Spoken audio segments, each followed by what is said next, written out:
Hello बच्चों, तो चलिए प्रश्न देखते हैं। और प्रश्न है, तत्वों की प्रथम आयनन ऊर्जा इस क्रम में होती है। तो यहाँ पर हमें दिया हुआ है पहला क्रम, carbon, nitrogen, silicon, phosphorus, nitrogen, silicon, carbon, phosphorus, silicon, phosphorus, carbon, nitrogen और फिर फास्फोरस, सिलिकॉन, नाइट्रोजन और कार्बन, इस तरीके से। ठीक है, तो अब हमें ये प्रश्न हल करना है और सबसे पहले हम यहाँ पर इसकी जो मुख्य अवधारणा है ये लिख लेंगे। ठीक है, तो यह जो प्रश्न है इसमें आयनन एंथैल्पी के विषय में पूछा गया है या आयनन ऊर्जा के विषय में पूछा गया है। तो यहाँ पर जो इसकी मुख्य अवधारणा भी हो जाएगी वो होगी आयनन ऊर्जा। ठीक है, तो प्रश्न को हल करने से पहले हम ये जान लेते हैं कि आयनन ऊर्जा क्या होती है। तो आयनन ऊर्जा जो है ये किसी भी तत्व के बाहरी कोश में से, ठीक है, जो सबसे बाहरी कोश है उसमें से एक इलेक्ट्रॉन निकालने हेतु दी गई ऊर्जा होती है। ठीक है, यानी कि सबसे बाहर वाला जो कोश है उसमें से अगर एक इलेक्ट्रॉन निकालना है तो उसमें हमें जो भी ऊर्जा देनी पड़ेगी उसी को हम कहते हैं आयनन ऊर्जा। ठीक है, अब देखो आयनन ऊर्जा किसमें अधिक होगी।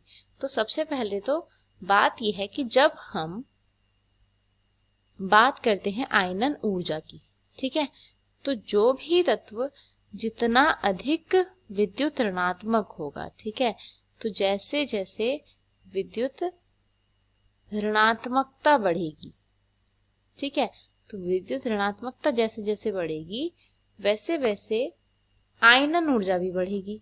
ठीक है, आयनन ऊर्जा भी जो है विद्युत ऋणात्मकता के बढ़ने के साथ साथ बढ़ती है। अब इसका क्या कारण है देखिए, तो विद्युत ऋणात्मकता का अर्थ होता है कि किसी भी तत्व का एक ऐसी टेंडेंसी कि वो क्या कर रहा है, इलेक्ट्रॉन को अपनी तरफ खींच रहा है।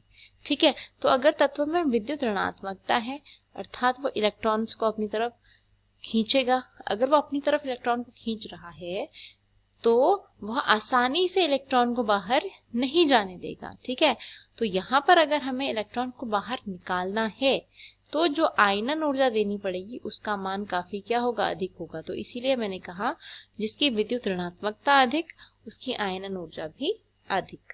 ठीक है, अब हम जब विद्युत ऋणात्मकता की बात करते हैं तो जब हम टॉप टू बॉटम चलते हैं, यानी कि ऊपर से नीचे की तरफ जब हम चलते हैं तो ऊपर से नीचे की तरफ चलने में हमारी जो विद्युत ऋणात्मकता है, मैं सीधा सीधा यहाँ पर लिख रही हूँ ऋणात्मकता, तो जो विद्युत ऋणात्मकता का मान है ऊपर से नीचे जाने की समय ये क्या होता है, इसका मान घटता है। ठीक है, ऊपर से नीचे जाने पर विद्युत ऋणात्मकता का मान घटता है। इसका कारण क्या है, क्योंकि जैसे जैसे हम ऊपर से नीचे चल रहे हैं एक वर्ग में तो जो आकार है तत्व का वो बढ़ रहा है और नाभिक और इलेक्ट्रॉन के मध्य आकर्षण बल कम हो रहा है, जिससे कि इलेक्ट्रॉन अब आसानी से बाहर निकल सकता है क्योंकि आकर्षण ज्यादा नहीं है, जिसकी वजह से क्या होता है, आयनन ऊर्जा जो है हमें कम देनी पड़ती है। तो ऊपर से नीचे जाने पर ऋणात्मकता घटती है जिससे आयनन ऊर्जा भी घट जाएगी।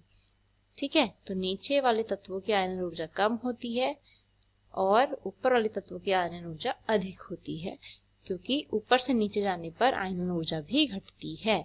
ठीक है, अब प्रश्न की तरफ चलते हैं। तो हमें 4 विकल्प दिए हैं जिसमें पहला है फास्फोरस, सिलिकॉन, नाइट्रोजन और कार्बन।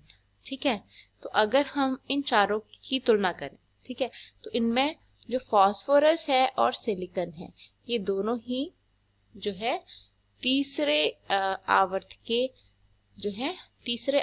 के तत्व हैं, जबकि कार्बन और नाइट्रोजन दूसरे आवर्त के तत्व हैं।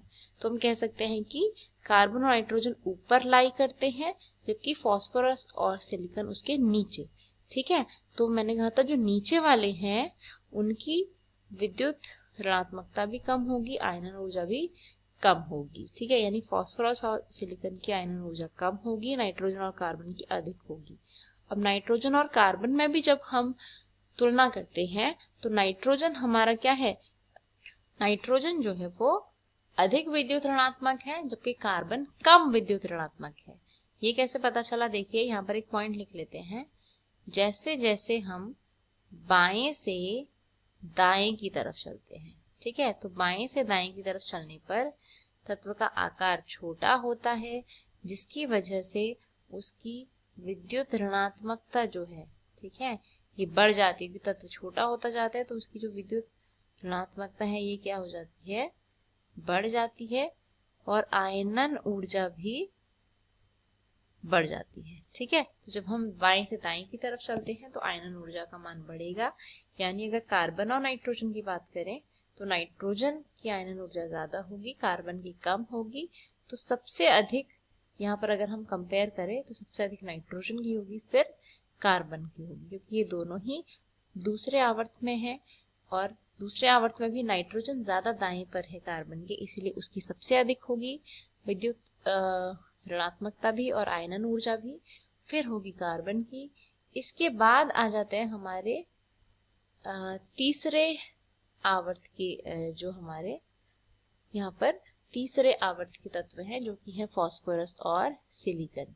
तो इसमें से भी जो है फास्फोरस का जो है आयनन ऊर्जा अधिक होगी, क्योंकि फास्फोरस जो है सिलिकॉन के दाईं तरफ आता है, और अंत में आ जाएगा सिलिकॉन। तो सिलिकॉन का सबसे कम होगा, फिर फास्फोरस, फिर कार्बन, फिर सबसे अधिक आयनन ऊर्जा होगी नाइट्रोजन की।